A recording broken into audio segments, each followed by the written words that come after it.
যতক্ষণ আমরা এই সংসারে জীবিত ততক্ষণ আমাদের সাথে সবকিছু থাকে। আমাদের ধন, সুখ স্বাচ্ছন্দ্য, আমাদের মিত্রগণ, আমাদের পরিবার, এই সমাজ, এই সবকিছু আমাদের সাথে থাকে। যেদিন আমরা এই সংসারকে ত্যাগ করব, এদের মধ্যে কেউ আমাদের সাথে যাবে না। না ধন, না স্বাচ্ছন্দ্য, না সম্পত্তি। এই সকল মানুষ, এই সমাজ, এরা শুধুমাত্রই শ্মশান পর্যন্ত আমাদের সাথে থাকতে পারবেন। তারপরে যদি আমাদের সাথে কিছু যেতে পারে তাহলে তা শুধুই আমাদের ধর্ম। আর এই সংসারে আমরা নিজেদের যে সুনাম রেখে যাই সেটা সম্ভব শুধুমাত্র কর্মের দ্বারা। সেই জন্য সংসারে যতদিন পর্যন্ত জীবিত আছেন, যদি কিছু অর্জন করতে চান তাহলে ধর্ম অর্জন করুন, ধর্মের বিষয়ে স্পষ্টতা অর্জন করুন এবং কর্ম অর্জন করুন। এটাই হবে আপনার অতীত এবং এটাই হবে আপনার ভবিষ্যৎ, এবং এটাই সকলকে প্রেরণা প্রদান করবে। আসুন আমার সাথে ভালোবেসে বলুন, রাধা রাধা। সমুদ্র মন্থনের সময় দুই ধরনের রত্ন লাভ করা হয়েছিল। প্রথম হলাহল, যার প্রভাব থেকে এই সমস্ত সংসারের জীবের প্রাণ বাঁচানোর জন্য মহাদেব তাকে নিজের কণ্ঠে ধারণ করে নিয়েছিলেন। আর দ্বিতীয় অমৃত, যেটা কিঞ্চিত পরিমাণ মাত্রায় পাওয়া গেছিল। কখনো কখনো জীবনে এমন কোনো বস্তু যা আপনি প্রয়োজনের থেকেও অনেক বেশি মাত্রায় ভোগের জন্য লাভ করে থাকেন, তা আপনার জন্য বিষ প্রমাণিত হতে পারে। যেমন জল, প্রয়োজনের থেকে অনেক বেশি মাত্রায় যদি এই জল আসে তাহলে আপনার প্রাণ কাটতে পারে। কিন্তু পরিশ্রমের পরে এক পাত্র শীতল জল দ্বারা আপনি যদি স্নান করে নেন তাহলে তা আপনার শরীরের জন্য অমৃত হবে। পরিশ্রম করার পরে যদি আপনার শরীর এক পাত্র খাবার লাভ করে তাহলে তা আপনার শরীরের জন্য অমৃত। কিন্তু যদি কোনো পরিশ্রম না করেই আপনি দিনরাত শুধুই খাবার গ্রহণ করতে থাকেন তাহলে আপনার কাছে তা বিষ সমান। বিষ এবং অমৃত গ্রহণ করাটা আপনার উপরে নির্ভর করছে।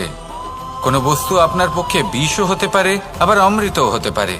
নির্ভর করছে যে আপনি সেটা কিভাবে ব্যবহার করছেন, কতটা মাত্রায় ব্যবহার করছেন। আসুন আমার সাথে ভালোবেসে বলুন, রাধা রাধা। অনেক সময় আমাদের মনে এই ভাবনা আসে যে আমাদের নিরীহ স্বভাবের সুযোগ নিয়ে এই সংসারের মানুষ শুধু আমাদের দুঃখই দেয়। কতবার এমন মনে হয় যে আমরা সবাইকে সাহায্য করার জন্য এগিয়ে যাই আর সকলে আমাদেরই দোষ দেয়। অনেক সময় এমন মনে হয় যে আমরা শুধুই সৎকর্ম করি, সকলের ভালো চাই, কিন্তু সকলে আমাদেরই বিষয়ে খারাপ কথা বলতে থাকে। দুঃখ হয়, কিন্তু আমাদের এটা ভেবে দেখা উচিত যে মানুষ আম গাছের গায়ে পাথর ছোড়ে, শাল গাছের গায়ে পাথর কেন ছোড়ে না? কারণ এই আম গাছে পাওয়া যায় মিষ্টি এবং সুস্বাদু ফল। অন্যদিকে শাল গাছ থেকে আমরা কি পাই? শুধুই কাঠ। তাই যদি আপনাকে কেউ কথা শোনায়, আপনাকে কোনো কিছুতে বাধ্য করার চেষ্টা করে, আপনার বিষয়ে অনুচিত কথা বলে, তাহলে নিশ্চয়ই আপনার মধ্যে এমন বিশেষ কিছু আছে যা তাদের মধ্যে নেই। নিজের মধ্যে আত্মবিশ্বাস বাড়িয়ে তুলুন, ধন্যাত্মক ভাব আনুন, সৎকর্ম করতে থাকুন। কোনো কটুতা এই মনে প্রবেশ করতে দেবেন না। এই মন সুপ্রসন্ন হয়ে বলবে, রাধা রাধা।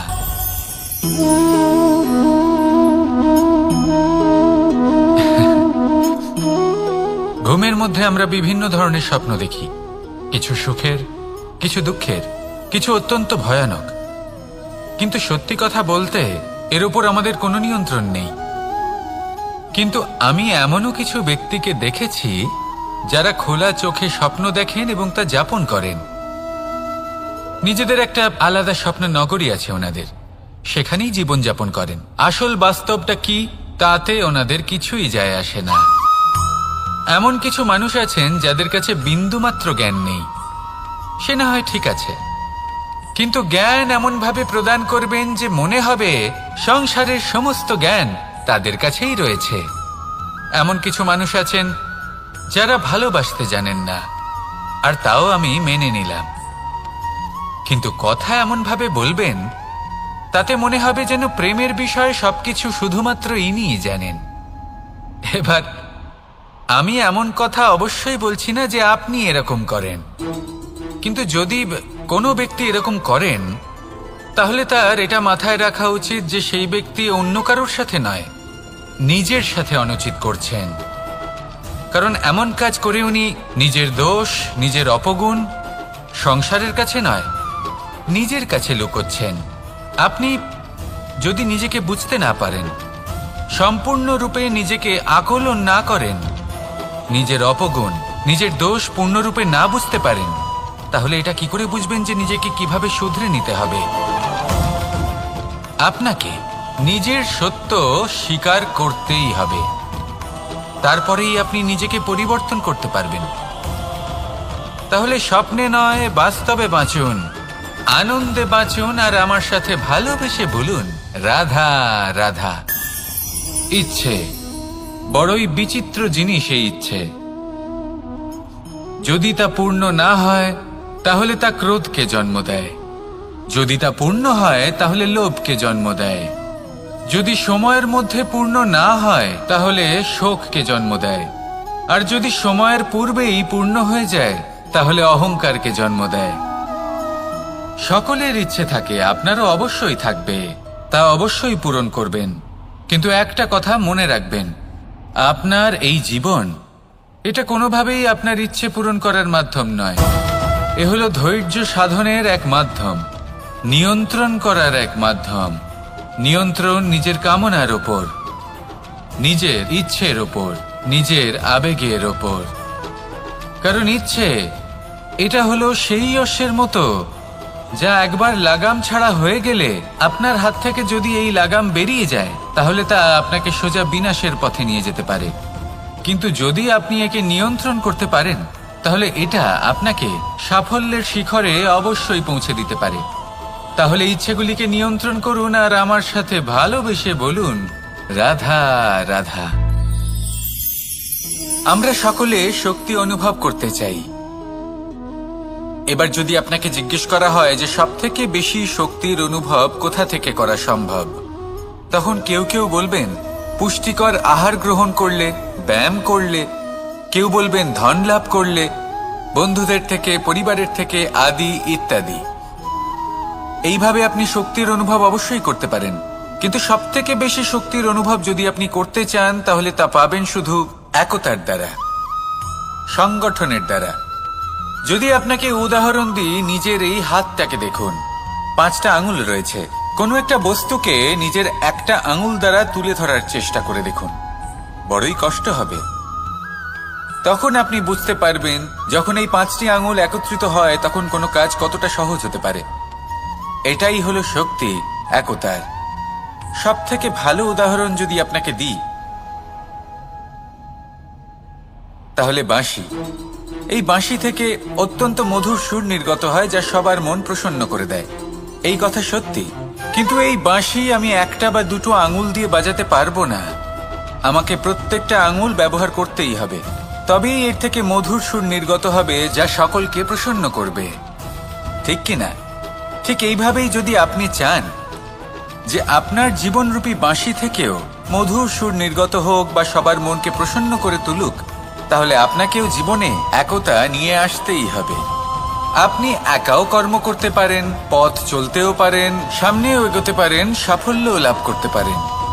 কিন্তু যখন সকলে একসাথে এগোবেন, সেই পথে চলবেন, সেই কর্মই করবেন, তখন লক্ষ্যে অবশ্যই পৌঁছবেন, সাফল্য অবশ্যই লাভ করবেন।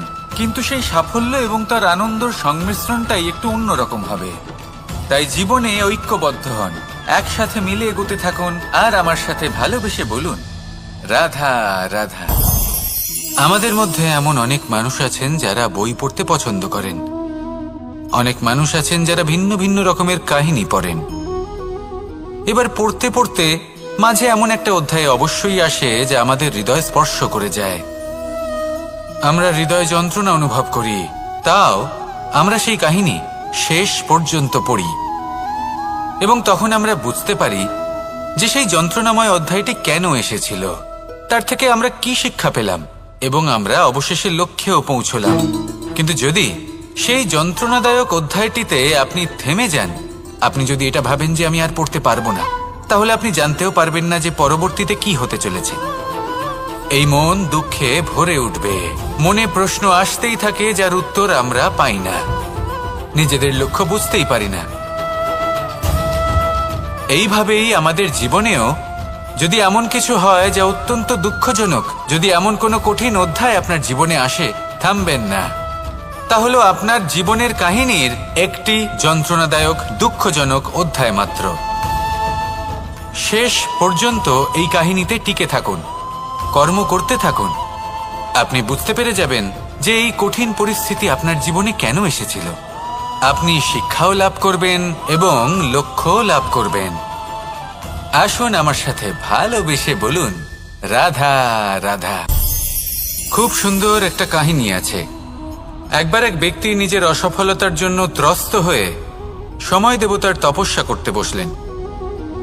উনি তপস্যা করলেন এবং সময় দেবতা প্রসন্ন হলেন, মানুষের রূপ ধারণ করে ওনার সামনে প্রকট হলেন। এবার সেই ব্যক্তি ওনাকে জিজ্ঞেস করলেন যে কি এমন আছে যার জন্য আপনি বারবার জয়ী হন আর আমি চিরকাল পরাজিত হয়ে থাকি? কেন এত পরিশ্রম করা সত্ত্বেও আমি সাফল্য লাভ করতে পারি না? তখন সময় দেবতা উত্তর দিলেন যে দিন হোক বা রাত, ঝড় হোক বা ভূমিকম্প, রোদ হোক বা বৃষ্টি হোক, সময়ের সূত্রপাত হোক বা প্রলয়, আমি থামি না, আমি চলতেই থাকি। আর সেই জন্য যিনি থেমে যান তিনি পরাজিত হন আর আমি জয়ী হই। এটাই আমাদের শিখতে হবে। জীবনে সবসময় চলতে থাকুন, কখনো থামবেন না। হ্যাঁ, কিছুক্ষণের জন্য বিরতি নিতে পারেন, বিশ্রাম করার জন্য, নিজেকে আরো সশক্ত করে তোলার জন্য, কিন্তু থেমে যাবেন না। নিরন্তর কর্ম করতে থাকুন, পরিশ্রম করতে থাকুন, তবেই এই সংসার আপনাকে মনে রাখবে। আসুন আমার সাথে ভালোবেসে বলুন, রাধা রাধা। বস্ত্র আমাদের সকলের প্রিয়, এটা আমাদের জীবনযাপনের জন্য প্রয়োজনীয়। আমরা সবসময় চেষ্টা করি সেই বস্ত্র পরতে যা পরলে আমাদের দেখতে ভালো লাগে। কিন্তু কখনো এই কথা ভেবে দেখেছেন যে কিছু বস্ত্র যদি স্বচ্ছ হয় তাহলে তা পুরনো হলেও দেখতে ভালো লাগে? ঠিক তেমনই যেমন কোনো খাবার যদি মশলাদার না হয়, অত্যন্ত সুস্বাদু নাও হয়, কিন্তু যদি তা গরম হয়, টাটকা হয়, তাহলে খেতে ভালোই লাগে। ঠিক সেইভাবেই যদি কোনো ব্যক্তি সুন্দর নাও হয় কিন্তু তার কথা খুবই মধুর হয়, তাহলে সেই ব্যক্তি সকলের প্রিয় হয়। কোনো ব্যক্তি যদি ধনবান নাও হন কিন্তু তিনি যদি গুণী হন, তাহলে এই সংসারে সম্মান লাভ করেন। সেই জন্য কখনো এই বিষয়ে দুঃখ পাবেন না যে আপনার কাছে ভৌতিক স্বাচ্ছন্দ্য নেই। আপনার কাছে সবথেকে বড় বস্তু, সবথেকে মূল্যবান বস্তু যেটা আছে সেটা হলো আপনার আত্মা, আপনার মন, আপনার বিচারধারা, আপনার গুণ, আপনার কথা। এগুলো সবসময় শুভ রাখুন এবং সবসময় নিজের সাথে রাখুন। এই জীবন সফল হবে এবং প্রেমময় হয়ে বলে উঠবে, রাধা রাধা। মানুষের জীবন বড়ই বিচিত্র হয়। যেই মুহূর্তে জন্ম নেয় একটা প্রতিস্পর্ধায় প্রবেশ করতে থাকে। মানুষ জন্ম নেয় আর প্রতিস্পর্ধা শুরু হয়ে যায় ভাই এবং বোনের মধ্যে সর্বশ্রেষ্ঠ হবার, সবার থেকে এগিয়ে থাকার। তারপরে সে যায় গুরুকুলে, নিজের বন্ধুদের মধ্যে সর্বশ্রেষ্ঠ হওয়ার প্রতিস্পর্ধা শুরু হয়। এবার সেখান থেকে বাইরে বেরিয়ে সংসার জীবনে প্রবেশ করে ধন উপার্জনের প্রতিস্পর্ধা শুরু হয়। তা সে যুদ্ধই হোক বা কলা হোক, এই প্রতিস্পর্ধা কখনোই আমাদের পিছু ছাড়ে না।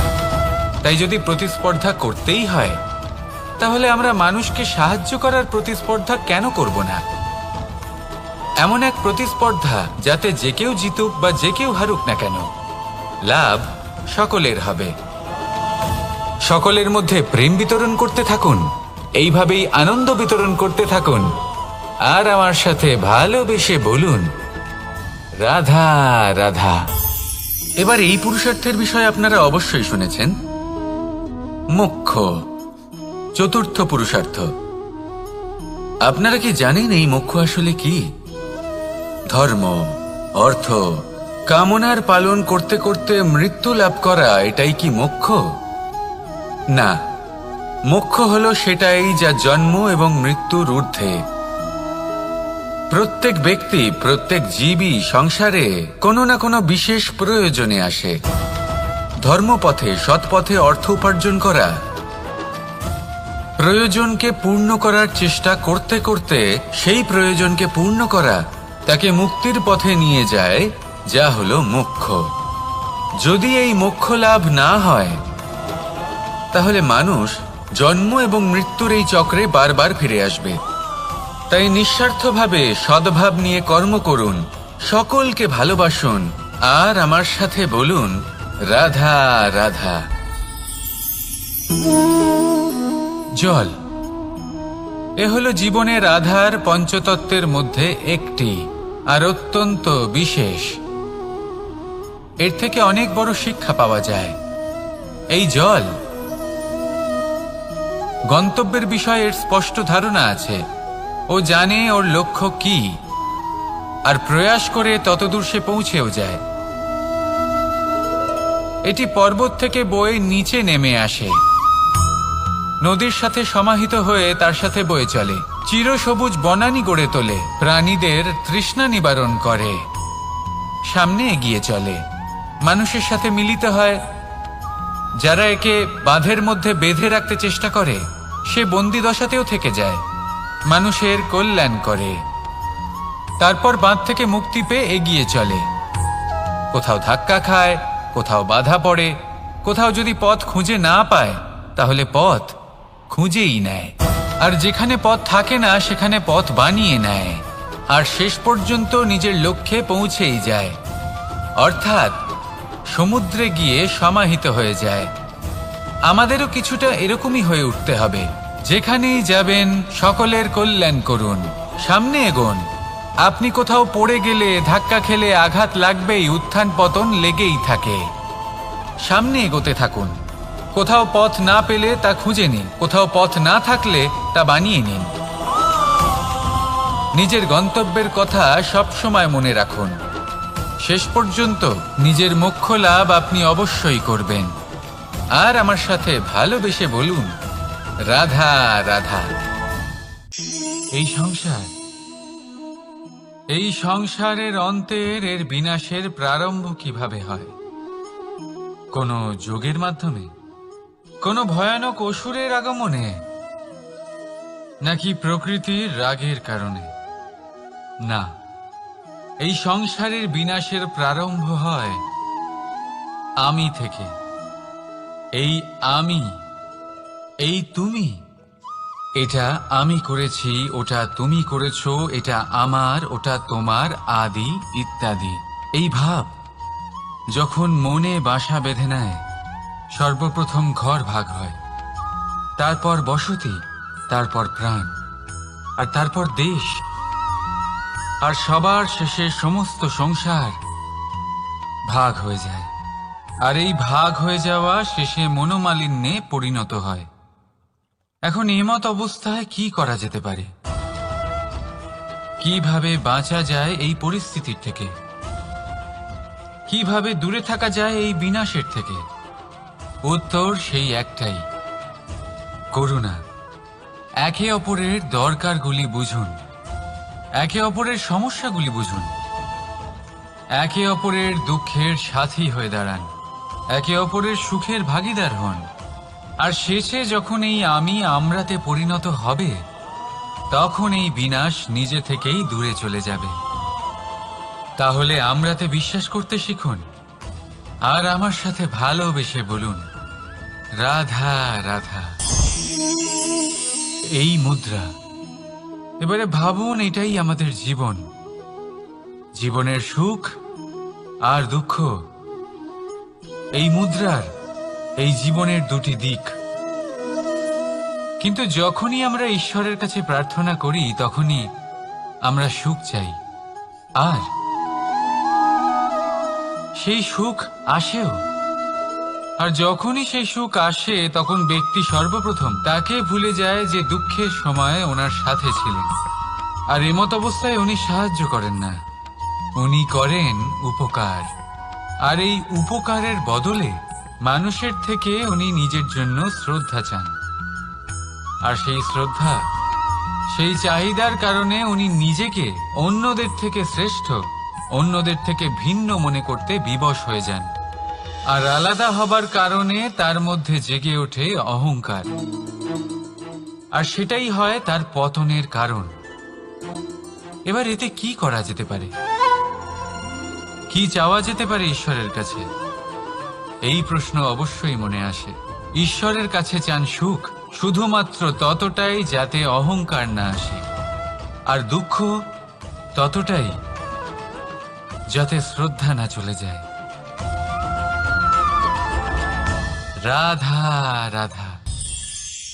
এই সংসারে এমন কিছুই নেই যে সব সময় একই থাকবে। যা কিছু নির্মাণ হয়েছে তা একদিন অবশ্যই ভেঙে পড়বে, কিন্তু এই ভেঙে যাওয়ার বিশ্লেষণ আপনি কিভাবে করবেন তা আপনার উপরে নির্ভর করছে। ওই আকাশের দিকে তাকান, ওই মেঘ, ওটাও ভেঙে পড়ে, কিন্তু নিজে ভেঙে পড়ার সাথে বর্ষাকে তৈরি করে যায়। মাটির ডেলা অবশ্যই ভেঙে পড়ে, কিন্তু ব্যবহারযোগ্য মাটির রূপ নিয়ে। এই ধরিত্রীর বুকে কোনো এক বীজ যখন ভেঙে পড়ে, তখন ধরিত্রীর উপর এক বিশাল আকারের বৃক্ষ নির্মাণ করে। যদি জীবনে কিছু ভেঙে পড়ে, তাহলে নিরাশ হয়ে পড়বেন না, নিজের সাহস হারাবেন না। ধনাত্মক দৃষ্টিভঙ্গি দিয়ে দেখতে চেষ্টা করুন। মনে করুন, নিয়তি নিশ্চয়ই আপনার জন্য আরো ভালো কিছু ভেবে রেখেছে, যা ভবিষ্যতে আপনার প্রতীক্ষা করছে। ধনাত্মক চিন্তা ভাবনা করতে থাকুন, তারপর দেখবেন শ্রেষ্ঠ রচনা নিজেই তৈরি হবে। রাধা রাধা। চলতে থাকা, থেমে যাওয়া, বিশ্রাম নেওয়া, তারপর দম নিয়ে পুনরায় দাঁড়িয়ে পড়া, আর তারপর আবার সেই পথ চলা। এটা জীবনের অভিন্ন এক অঙ্গ, এটার থেকে আপনি পালাতে পারবেন না। কিন্তু এই অঙ্গকে আপনি নিজের জীবনে কিভাবে প্রয়োগ করবেন, কিভাবে তাকে কাজে লাগাবেন, সেই সিদ্ধান্ত আপনাকে নিতে হবে। যারা হেরে যান তারাও জীবনে থমকে যান, আবার যারা জেতেন তারাও দাঁড়িয়ে পড়েন। যারা হেরে যান তারা হাঁপিয়ে দাঁড়িয়ে পড়েন, যারা জিতে যান তারা দাঁড়িয়ে পড়েন সেই সর্বোচ্চ স্তরে পৌঁছে গিয়ে। এবার দাঁড়াতে তো আপনাকে হবেই, তা হতেই হবে। কিন্তু কখন, কিভাবে দাঁড়াবেন, ক্লান্ত হয়ে নাকি সর্বোচ্চ স্তরে পৌঁছে গিয়ে, সেই সিদ্ধান্ত আপনার। অবশ্যই দাঁড়িয়ে পড়ুন, কিন্তু ক্লান্ত হয়ে নয়, কারণ আপনাকে পুনরায় দাঁড়িয়ে পড়তে হবে, পুনরায় যাত্রাপথে এগোতে হবে এবং সর্বোচ্চ স্তরে পৌঁছতেই হবে। রাধা রাধা। স্বপ্ন, আমরা জীবনে স্বপ্ন দেখতে থাকি, সেটা পূরণ করার পূর্ণ প্রয়াস করে থাকি। কিন্তু এই স্বপ্ন পূরণ না হওয়ার পরিস্থিতিতে আমরা ভেঙে পড়ি, ছিন্ন বিচ্ছিন্ন হই, আর তারপর এই বোঝা আমরা আগামী প্রজন্মের ওপর রীতিমতো চাপিয়ে দিই। আমরা এটাই মনে করি যে আমরা যেটা হতে পারিনি সেটা আমাদের সন্তান অবশ্যই হবে। আমরা যা কখনো পাইনি আমাদের সন্তান অবশ্যই তা পাবে। এটা যে অনুচিত সেটা আমরা ভাবি না, কিন্তু এটা ভুল, আর এই ভুল আমরা সকলেই করে থাকি। সন্তান প্রকৃতি আর পরমাত্মার আশীর্বাদ। ওদের ভেতরে তাদের নিজের একটা অস্তিত্ব লুকিয়ে থাকে, সেটা মন দিয়ে দেখুন তো। আপনি শুধু ওই সন্তানকে জন্ম দিয়েছেন, কিন্তু ওর জীবন আপনার নয়। তাই নিজের সন্তানের সাথে থাকুন, সময় কাটান, ওদেরকে ভালোবাসুন, সবসময় প্রেরণা দিন, কিন্তু প্রেরণা দিন ওর নিজের অস্তিত্বকে বাড়ানোর জন্য, ওর নিজের স্বপ্ন পূরণ করার জন্য, আপনার স্বপ্ন পূরণ করার জন্য নয়। ওদের অস্তিত্বকে পূর্ণাঙ্গে বৃদ্ধি পেতে দিন। রাধা রাধা। এই পুকুর দেখছেন আপনি? পুকুরের জল কখনো প্রবাহিত হয় না, একই স্থানে জমে থাকে, আর সেই কারণে কিছুদিন পর ময়লা হতে শুরু করে। কিন্তু তাও আমরা একে ত্যাগ করি না, আমরা তবুও একে পুজো করি, শুধুমাত্র এই কারণে নয় যে অতীতে সে আমাদের তৃষ্ণা মিটিয়েছে, কিন্তু এই কারণেও যে যদিও বা সে ভবিষ্যতে আমাদের তৃষ্ণা না মেটায়, কিন্তু প্রয়োজন হলে আগুন অবশ্যই নেভাতে পারে। ঠিক সেই রকমই হয় আমাদের সম্পর্ক, সম্পর্ক যা আমরা বহু বছর পরিশ্রম করে তৈরি করি, যে দরকার পড়লে আমাদের সহায়ক হয় কোনো না কোনোভাবে। সেই জন্য সম্মান করতে শিখুন এই সম্পর্কগুলিকে, শিখুন এই সম্পর্কগুলিকে অটুট রাখতে। কথায় কথায় এই সম্পর্কগুলিকে ভেঙে দিতে শিখবেন না। রাধা রাধা। বিষ, এই শব্দটা শুনলেই মনে অনেক কল্পনা জন্ম নেয়। কল্পনা অসহ্যকর তিক্ততার, কল্পনা অত্যন্ত বেদনাদায়ক মৃত্যু। এবার যদি আপনাকে জিজ্ঞেস করা হয় যে সবচেয়ে বিষাক্ত বিষ কোনটা, তাহলে আপনি কি বলবেন? কেউ বলবে সর্পের বিষ, কেউ বলবে কাঁকড়া বিছের, কেউ বলবে কালকিউটের বিষ। কিন্তু না, এই সমস্ত রকম বিষ সেই বিষের সামনে টিকতে পারবে না যাকে আমরা বলে থাকি কানের মধ্যে ঢালা বিষ। শুনতে অত্যন্ত মিষ্টি, কিন্তু তিক্ততায় অত্যন্ত বিষাক্ত। পেটের মধ্যে যাওয়া এই বিষ শুধুমাত্র একটি মানুষের মৃত্যুর কারণ হয়, কেবল একটি। কিন্তু কানের মধ্যে ঢালা এই বিষ একাধিক সম্পর্কের নাশ করতে পারে। আর এটাতে সেই ব্যক্তির ভুল নেই যে আপনার কানে বিষ ভরেছে, আপনি তাকে দোষ দিতে পারেন না। এখানে দোষ আপনার নিজের, যে এই বিষকে আপনি নিজের উপরে প্রভাব ফেলতে দিয়েছেন, এই বিষকে সুযোগ দিয়েছেন আপনার ক্ষতি করতে। এটা আপনার ভুল। সেই জন্য কুমন্ত্রণায় কখনো কান দেবেন না। আপনার মনে ভালোবাসার দৃঢ়তা জাগিয়ে তুলুন আর নষ্ট করে দিন এই সংসারের সমস্ত বিষের প্রভাবকে। রাধা রাধা। জীবন, আমাদের এই জীবন, সুখ আর দুঃখ, এই দুইয়ের মিশ্রণ। এদের সংমিশ্রণই জীবনের ভারসাম্য বজায় রাখে। এখন এই সুখ, সুখ এমন এক বস্তু যাকে সবাই খুঁজে চলেছে। দুঃখ এমন এক অনুভূতি যা সবার কাছে আছে। আমাদের প্রত্যেকের জীবনে সুখ আর দুঃখ আসতে থাকবে আর যেতেও থাকবে, এটা অবশ্যই জীবনে থাকবে। কিন্তু সফলতা, এটা সবার জীবনে আসে না। কেন? কারণ এই সফলতা সুখ আর দুঃখের দ্বারা প্রাপ্ত হয় না। সফলতা প্রাপ্ত হয় নিজের উপরে বিশ্বাস করতে থাকলে। আকাশের ওই সূর্যকে দেখুন, সূর্যের বিশ্বাস আছে নিজের উপর যে সে সমস্ত জগৎকে আলোকিত করতে পারবে, নিজের প্রথম রশ্মি দিয়ে অন্ধকারকে দূর করতে পারবে। সূর্য এই বিশ্বাস নিয়েই আসে, আর কিছুক্ষণের মধ্যেই সমস্ত সংসার থেকে অন্ধকারকে বিনাশ করে ফেলে সে। তাহলে মনে রাখবেন, এই সুখের আভাস, এই দুঃখের অনুভূতি আসতেও থাকবে আর যেতেও থাকবে। শুধু নিজের উপরে বিশ্বাস রাখুন, তারপর দেখবেন এই সফলতা আপনার দাস হয়ে থাকবে। রাধা রাধা। চাঁদ কত শ্রেয়, শুভ্র, কত সুন্দর। কিন্তু যদি আপনি মনোযোগ সহকারে দেখেন তাহলে দেখবেন এই চাঁদেও দাগ আছে। আর এই দাগগুলি থাকার কারণে কি এই চাঁদের মাহাত্ম্য কখনো কমে যায়? কখনো নয়।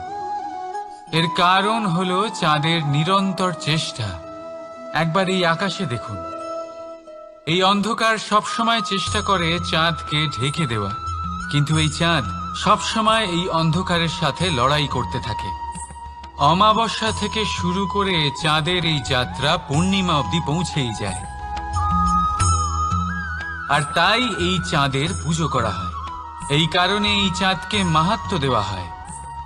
এইভাবেই যদি আপনার মধ্যে কোনো দোষ থাকে, কোনো খারাপ কিছু থাকে, তাহলে সেটা কোনো বড় ব্যাপার নয়।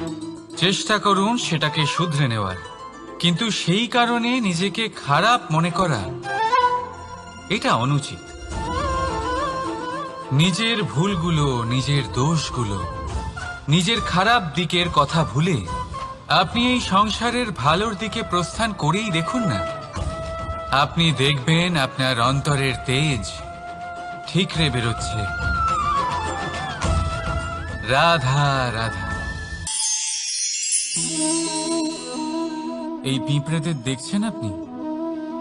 সবাই একই রকমের। এদের মধ্যে তফাৎ খুঁজে বার করা অসম্ভব। মনে হয় যেন ওদের আলাদা আলাদা অস্তিত্বই নেই। কিন্তু যদি আপনি মন দিয়ে দেখেন, তাহলে দেখবেন প্রতিটা পিঁপড়ের আলাদা কাজ নির্ধারিত। তাদের আলাদা অস্তিত্ব আছে। কেউ বাড়ি বানানোর জন্য মাটি সংগ্রহ করতে পটু, কেউ ঢিপি বানাতে পটু, কেউ খাবার খোঁজায় পটু, আবার কেউ সেই খাবার আনায় পটু। ঠিক সেরকমই হয় মানুষেরা। মনে হতেই পারে সবাই একই রকম, কিন্তু প্রতিটা মানুষের ব্যক্তিত্ব, প্রতিটা মানুষের অস্তিত্ব ভিন্ন হয়। আর সত্যি কথা বলতে কি, প্রতিটা মানুষের ভিন্নতাই আমাদের প্রগতির দিকে নিয়ে যায়। ভাবুন, যদি আপনাকে কারোর সাথে হাত মিলিয়ে চলতে হয়, তাহলে আপনাকে আপনার সোজা হাত তার উল্টো হাতে ধরে এগোতে হবে। এটাই সৃষ্টিকর্তার সৃষ্টির নিয়ম। ভিন্নতা, এই ভিন্নতাকে আশীর্বাদ ভেবে চলুন। এতে কোনো খারাপ নেই।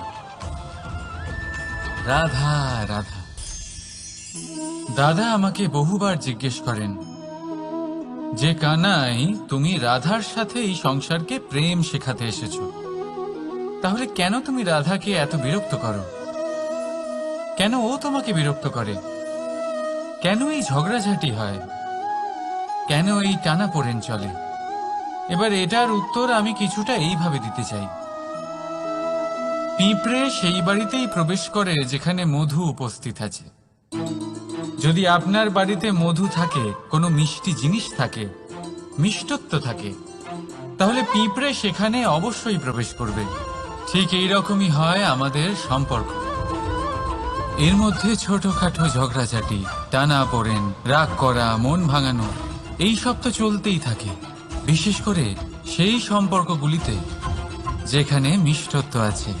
মনে রাখবেন, যেই সম্পর্কে কোনো খুনসুটি নেই, রাগ করা, মান ভাঙানো নেই, কোনো ছোটখাটো ঝগড়াঝাটি নেই, সেই সম্পর্ক শুধুমাত্র মস্তিষ্ক দিয়ে পালন করা হচ্ছে, মন থেকে নয়। তাই মন থেকে ভালোবাসতে শিখুন। আর এই ছোটখাটো ঝগড়াঝাটির, এই অম্ল মধুর খুনসুটির আনন্দ উপভোগ করুন, কারণ এতেও ভালোবাসা আছে। রাধা রাধা। এই পুস্তক বড়ই কাজের জিনিস। কাহিনী হোক, কবিতা হোক, স্মৃতি হোক, এতে যাই লিখে দেবেন তা ভবিষ্যতের পুঁজি হয়ে যাবে। কিন্তু যদি কখনো এমন হয় যে এই পুস্তক ময়লা হয়ে যায়, বা যদি কোনো পাতায় আপনি ভুল করে কালি ফেলে দেন, বা কোনো বাক্য লিখতে গিয়ে আপনি ভুল করে ফেলেন, তাহলে আপনি কি করেন? সেই পুস্তক কি আপনি তুলে ফেলে দেন? না, তাই তো। শুধু একটা পাতা ছিঁড়ে ফেলেন, যাতে সেই পুস্তক সঠিক থাকে, সুন্দর হয়ে ওঠে। এই পুস্তকের মতোই হয় আমাদের সম্পর্ক। তার সেই এক পাতা, একটা ভুল। তাই যে কোনো সম্পর্কে যদি কারোর কোনো ভুল হয়ে গিয়ে থাকে, তাহলে সেই ভুলকে সম্পর্ক থেকে দূরে করা সঠিক হবে। সেই ভুলকে ভুলে যাওয়াই সঠিক হবে। সেই সম্পর্ক ভাঙা নয়, সেই সম্পর্ক সামলে রাখুন। কারণ ভুল তো সবার দ্বারা হয়। যদি এরকম করেন, তবেই জীবনরূপী পুস্তক আরো সুন্দর হয়ে উঠবে। একে অপরকে ক্ষমা করতে শিখুন। একে অপরের ভুলকে ভুলে যেতে শিখুন। তারপর দেখবেন এই জীবনে আরো আনন্দ আসবে, আর এই সম্পর্ক নিঃশ্বাস নিতে থাকবে। রাধা রাধা।